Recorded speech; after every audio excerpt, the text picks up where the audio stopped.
एक समय की बात है जब एक होटल का मैनेजर अपने काम से बहुत तनाव में था। लेकिन कुछ दिनों से वह एक काम रोज़ करने लगा।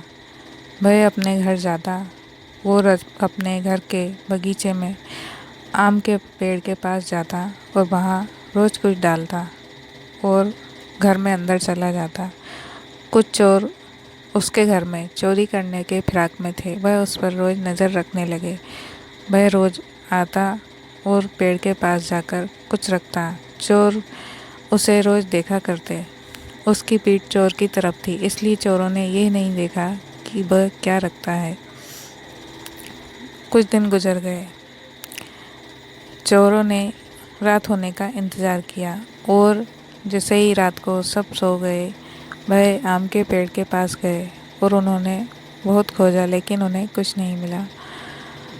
और अगले दिन जब वह फिर ऑफिस के लिए निकल गया और दोबारा आया, तो फिर वह पेड़ के यहाँ गया और उसने फिर से वहाँ कुछ रखा।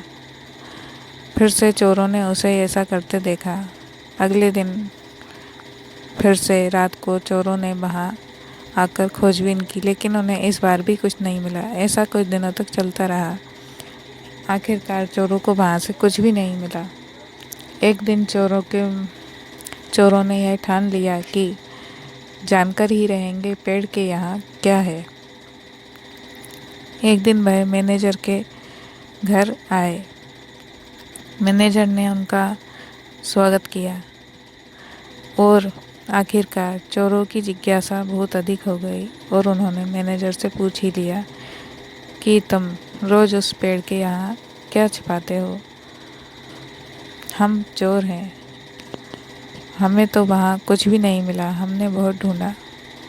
पहले तो मैनेजर हंस पड़ा और फिर बोला, पेड़ के यहाँ कुछ भी नहीं है, मैंने वहाँ कुछ भी नहीं छिपाया है।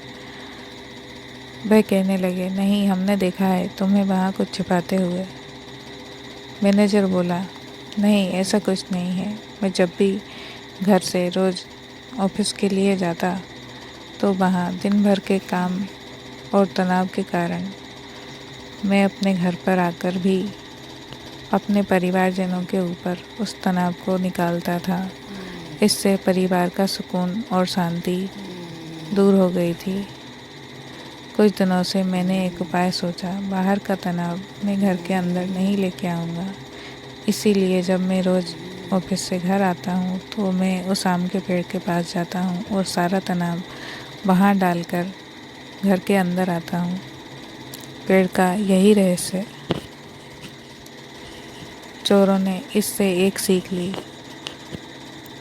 ज़िंदगी में कभी भी अपने तनाव का अपने घर और परिवारजनों पर कभी भी प्रभाव नहीं पड़ने देना चाहिए।